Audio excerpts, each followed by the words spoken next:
Hello friends, welcome back to my channel. நாமும் business செய்யலாம். இன்னைக்கு நம்மளோட சேனல்ல வந்துட்டு உத்யோக் ஆதார், அதாவது கம்பெனி ரெஜிஸ்ட்ரேஷன் எப்படி ஃப்ரீ ஆஃப் பண்றது அப்படின்ற பத்தி தான் பார்க்க போறோம். நான் நிறைய வீடியோஸ் போட்டுட்டு இருக்கேன். அதுல நிறைய பேர் கேக்குறீங்க எப்படி கம்பெனி ரெஜிஸ்டர் பண்றதுன்னு சொல்லிட்டு. இது ஒண்ணுமே இல்லங்க, ரொம்ப ஃப்ரீ தான். ஆனா வெளியே பாத்தீங்கன்னா உங்ககிட்ட 3000 4000 rupees கேட்பாங்க ரெஜிஸ்டர் பண்றதுக்கு. நம்மளே ஆன்லைன்ல ஃப்ரீ ஆஃப் காஸ்ட்ல பண்ணிடலாம். இதுதான் அதோட URL, நான் டிஸ்கிரிப்ஷன் பாக்ஸ்லயே உங்களுக்கு கொடுக்குறேன்.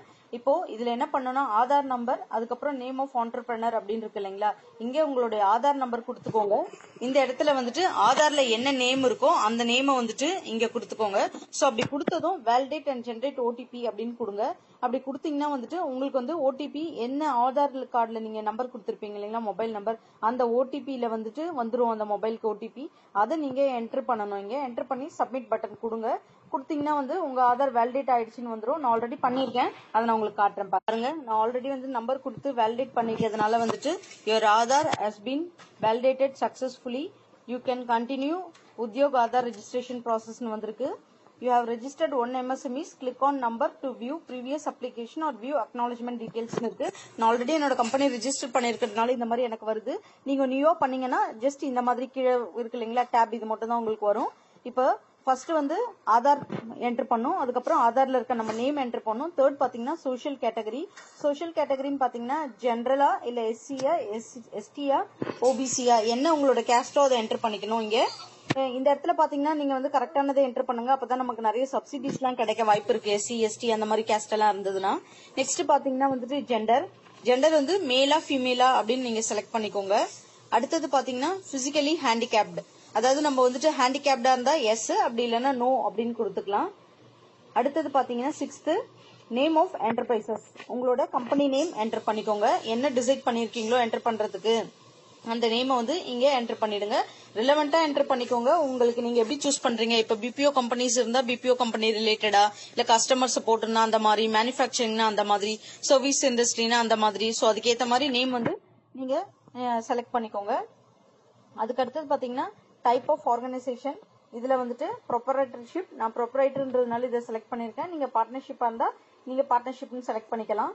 அதுக்கு அடுத்தது பாத்தீங்கன்னா உங்களோட பேன் நம்பர், அதாவது ப்ரொப்ரைட்டருக்கு எல்லாருக்குமே இண்டிவிஜுவல் பேன் இருக்கும், அந்த பேன் நம்பர் வந்து என்டர் பண்ணிக்கோங்க. 9th பாத்தீங்கன்னா லொகேஷன் ஆஃப் பிளான்ட், அதாவது உங்களுடைய அட்ரஸ், இங்க பிளாட்டா, டோர் நம்பர், பிளாக் நம்பர் எல்லாமே என்டர் பண்ணிக்கலாம். ஜஸ்ட் அதாவது second floor number 60, second floor அந்த மாதிரி என்டர் பண்ணிடுங்க. அடுத்ததுதான் நீங்க பில்டிங் நேம் என்டர் பண்ணும். அதாவது பில்டிங் நேம் என்னன்னு பாத்தீங்கன்னா நீங்க ஏதாச்சும் இப்போ ஸ்ரீ சாந்தி நகர் அந்த மாதிரி ஏதாச்சும் உங்களோட பில்டிங் நேம்னு இருக்கும் இல்லைங்களா, அதை என்டர் பண்ணிக்கோங்க. உங்களுக்குன்னு ஒரு வில்லேஜ் இருக்கும் இல்லைங்களா அட்ரஸ், அந்த வில்லேஜ் தாலுகா அதை என்டர் பண்ணிடுங்க. இங்க வந்து ஸ்ட்ரீட் ஆர் லேன் உங்களோட தெரு பேர் என்டர் பண்ணிக்கணும். அடுத்தது ஏரியா, உங்களுக்கு இப்ப தர்மபுரினா தர்மபுரி என்ன ஏரியாவோ அதை என்டர் பண்ணிக்கோங்க. திருப்பூர், தர்மபுரி அந்த மாதிரி. சிட்டி வந்துட்டு எந்த சிட்டியில் நீங்க இருக்கீங்களோ அந்த சிட்டி, இப்ப சென்னைனா சென்னை, கோயம்புத்தூர்னா கோயம்புத்தூர் அந்த மாதிரி என்டர் பண்ணிடணும். இங்க பின் உங்களுடைய ஏரியாவோட பின் நம்பர் என்டர் பண்ணிடுங்க. கீழே பாத்தீங்கன்னா ஸ்டேட், அப்கோர்ஸ் நம்ம எல்லாம் தமிழ்நாடு தான், அதனால தமிழ்நாடுன்னு பண்ணிக்கோங்க. டிஸ்ட்ரிக்ட் வந்து நான் சென்னைன்னு செலக்ட் பண்ணிக்கிட்டேன். உங்களுக்கு என்ன டிஸ்ட்ரிக்டோ அதை செலக்ட் பண்ணிக்கோங்க. இங்க அபிஷியல் அட்ரஸ், இப்போ நீங்க மேல கொடுத்தீங்க இல்லைங்களா அந்த அட்ரஸ், ஃபுல் அட்ரஸ் இங்க நீங்க டைப் பண்ணிடுங்க. கீழே வந்து அகைன் ஸ்டேட் தமிழ்நாடு, என்ன டிஸ்ட்ரிக்டோ அதை செலக்ட் பண்ணிக்கோங்க. பின்கோட் ஒரு வாட்டி மறுபடியும் பின்கோட் என்டர் பண்ணிடுங்க. இந்த இடத்துல மொபைல் நம்பர், இந்த மொபைல் நம்பர் நீங்க ஆதாருக்கு கொடுத்த மொபைல் நம்பரா இருந்தாலும் ஓகே, இல்ல வேற ஏதாச்சும் புது நம்பர் இருந்தாலும் ஓகே. பட் இந்த நம்பர் வந்துட்டு உங்களுக்கு அபிஷியல் கம்யூனிகேஷன்ஸ் எல்லாமே இதுல தான் வரும், உங்க கம்பெனி ரெஜிஸ்ட்ரேஷன் ரிலேட்டடா, அதனால கரெக்டா கொடுத்துருங்க. மெயில் ஐடியும் உங்க கம்பெனி மெயில் ஐடி இருந்தா கொடுங்க, அப்படி இல்லைன்னா எந்த இப்ப ஜிமெயில், யாஹூ எதா இருந்தாலும் ஓகே. ஆனா உங்களுக்கு அதுல கரஸ்பாண்டன்ஸ் வரும், ஏன்னா இந்த மெயில் ஐடிக்கு தான் வந்து நம்மளுடைய சர்டிபிகேட் டவுன்லோட் பண்ணுவோம் இல்லைங்களா, அந்த சர்டிபிகேட் அவங்க அனுப்புவாங்க. சோ கரெக்டான மெயில் ஐடி கொடுத்துக்கோங்க. இந்த இடத்துல வந்து டேட் ஆஃப் கமென்ஸ்மெண்ட், நீங்க எப்போ நீங்க உங்க கம்பெனி ஆரம்பிச்சிருக்கீங்களோ அதோட டேட்ஸ் வந்து இப்படி செலக்ட் பண்ணிக்கலாம். இப்ப மார்ச்சா இல்ல இயர்ஸ் போகுதுன்னா இந்த மாதிரி 2018 இந்த மாதிரி எந்த வருஷமோ அதை செலக்ட் பண்ணிக்கோங்க, டேட்டு கரெக்டான டேட்டா. அதுக்கப்புறம் ப்ரீவியஸ் EMI 1 EMI 2 இருக்கு இல்லைங்களா, இங்க நாட் அப்ளிகபிள், டிஃபால்ட்டா அதை செலக்ட் பண்ணிடுங்க. இந்த இடத்துல பேங்க் டீடைல்ஸ், அதுக்கப்புறம் IFSC கோட். ப்ரொப்ரைட்டர்ஷிப்னா கரண்ட் அக்கௌண்ட் எதுவும் தேவை கிடையாது, உங்களோட இண்டிவிஜுவல் உங்களோட நேம்ல இருக்க bank account details, IFSC code, இது ரெண்டும். இந்த இடத்துல பேங்க் அக்கௌண்ட் நம்பர் என்டர் பண்ணிடுங்க. இப்போ 14th பாத்தீங்கன்னா மேஜர் ஆக்டிவிட்டி ஆஃப் யூனிட், அதாவது இந்த இடத்துல வந்து நீங்க மேனுஃபேக்சரிங் ஆரம்பிக்கிறீங்கன்னா அதை செலக்ட் பண்ணிக்கோங்க, இல்ல சர்வீஸ் இண்டஸ்ட்ரினா அதை செலக்ட் பண்ணிக்கோங்க. அடுத்தது பாத்தீங்கன்னா வந்து சர்ச் என்ஐசி கோடு இன் லெசர் 3 ஸ்டெப்ஸ்னு இருக்கு. இதுல வந்து என்ஐசி 2, என்ஐசி 4, என்ஐசி 5 அப்படின்னு இருக்கு. ஸோ என்ஐசி 2 செலக்ட் பண்ணீங்கன்னா உங்களுக்கு என்ன டிபார்ட்மெண்ட்ல வந்துட்டு உங்களுக்கு ரிலேட்டடா இருக்கு நீங்க பண்றீங்களோ அந்த ஆப்ஷன் வந்து நீங்க செலக்ட் பண்ணிக்கணும். ஸோ அதே மாதிரி தான் என்ஐசி 4ம் அது 4 டிஜிட் நம்பர் வரும். இப்போ இது எப்படி 432 டிஜிட் நம்பரோ அந்த மாதிரி 4 டிஜிட் நம்பர், அதுக்கப்புறம் 5 டிஜிட் நம்பர். ஸோ இதுக்கப்புறம் உங்களுக்கு வேற மறுபடியும் இது ரிலேட்டட் இல்லாம மறுபடியும் இன்னும் எக்ஸ்ட்ராவும் ஆட் பண்ணோம்னா ஆட் ஆக்டிவிட்டி கிளிக் பண்ணிக்கிட்டீங்கன்னா இன்னும் நிறைய வரும் உங்களுக்கு ரிலேட்டட் ப்ராடக்ட்ஸ். எது வேணுமோ நீங்க செலக்ட் பண்ணிக்கலாம், உங்களுடைய கம்பெனிக்கு எது வந்து சூட்டபிளா இருக்குமோ அந்த கோடை. அதுக்கப்புறம் பர்சன் எம்ப்ளாய்டு, எத்தனை பர்சன் நீங்க எம்ப்ளாய் பண்ணிருக்கீங்க அப்படின்ற டீடைல்ஸ் நீங்க கொடுக்கணும்.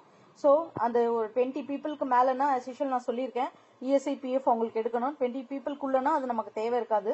ஸோ எத்தனை பீப்புள்ன்றதை என்டர் பண்ணிக்கோங்க. இங்க இன்வெஸ்ட்மெண்ட் அப்படின்னு பாத்தீங்கன்னா ஒரு 1 lakh, ஒரு 70,000 அந்த மாதிரி இன்வெஸ்ட்மெண்ட் போட்டுக்கோங்க. இந்த இடத்துல உங்களோட டிஸ்ட்ரிக்ட் இன்னொரு வாட்டி செலக்ட் பண்ணிடுங்க. செலக்ட் பண்ணிட்டீங்கன்னா நான் ஆல்ரெடி இது பண்ணிட்டதுனால எனக்கு கேப்சா வரல, இந்த இடத்துல ஒரு கேப்சா உங்களுக்கு வரும். அந்த கேப்சாவை என்டர் பண்ணிட்டு சப்மிட் பட்டன் நீங்க கிளிக் பண்ணிட்டீங்கன்னா இமீடியட்டாவே உங்களுக்கு வந்துட்டு உங்களோட மெயில் ஐடிக்கும் இந்த இடத்துலயும் ஒரு டவுன்லோட் பட்டன் வரும். உங்களோட சர்டிபிகேட்டை வந்து நீங்க டவுன்லோட் பண்ணிக்கலாம். அதாவது உங்களோட கம்பெனி ரிஜிஸ்ட்ரேஷன் அங்க நீங்க என்டர் பண்ண எல்லா டீடைல்ஸும் வந்துடும். உங்களுக்காக ஒரு யூனிக் நம்பரும் கொடுத்துருவாங்க, கம்பெனி ரிஜிஸ்ட்ரேஷன் நம்பர். அவ்வளவுதாங்க. நான் உங்களுக்கு இப்போ அந்த ரிஜிஸ்ட்ரேஷன் காட்டுற பாருங்க எப்படி இருக்குன்றத பாருங்க. எனக்கு மெயில்ல வந்துருச்சு இந்த காப்பி உத்தியோக ஆதார்ல இருந்து. நான் இப்ப அதை பிரிண்ட்னு கொடுத்து இதை வச்சிருக்கேன். இதான் நம்மளுடைய கம்பெனி சர்டிபிகேட், ஃப்ரீ ஆஃப் காஸ்ட்லயே வந்துருச்சு பாருங்க. உத்தியோக ஆதார் ரெஜிஸ்ட்ரேஷன் சர்டிபிகேட், இந்த மாதிரி தான் சர்டிபிகேட் வரும். பிரிண்ட் எடுத்துட்டு நீங்க ஒரு ஃப்ரேம் மாதிரி போட்டு உங்க ஷாப்ல கூட வச்சுக்கலாம். இல்ல பேங்க்ல கரண்ட் அக்கௌண்ட் ஓபன் பண்றதுக்கு இதை கொடுத்தீங்கன்னா இந்த டாக்குமெண்ட்ஸே சஃபிஷியன்டா இருக்கும். நீங்க லோன் எதுனா அப்ளை பண்றதா இருந்தாலும் இதுவே கொடுத்தாலே போதும். அவ்வளவுதான் ஃப்ரெண்ட்ஸ், ரொம்ப சிம்பிள், ரொம்ப ஃப்ரீ ஆஃப் காஸ்ட்லயே வந்துட்டு நம்ம ஈஸியா நம்மளோட கம்பெனியை வந்து ரெஜிஸ்டர் பண்ணிடலாம். இதே மாதிரி ஜிஎஸ்டி ரெஜிஸ்ட்ரேஷன் பத்தியும் நான் இன்னொரு வீடியோ போடுறேன். இந்த வீடியோ உங்களுக்கு பிடிச்சிருந்தா என் சேனல்ல சப்போர்ட் பண்ணுங்க, சப்ஸ்கிரைப் பண்ணுங்க, அப்படியே இந்த வீடியோவை ஷேர் பண்ணிடுங்க. தேங்க்யூ ஃபார் வாட்சிங்.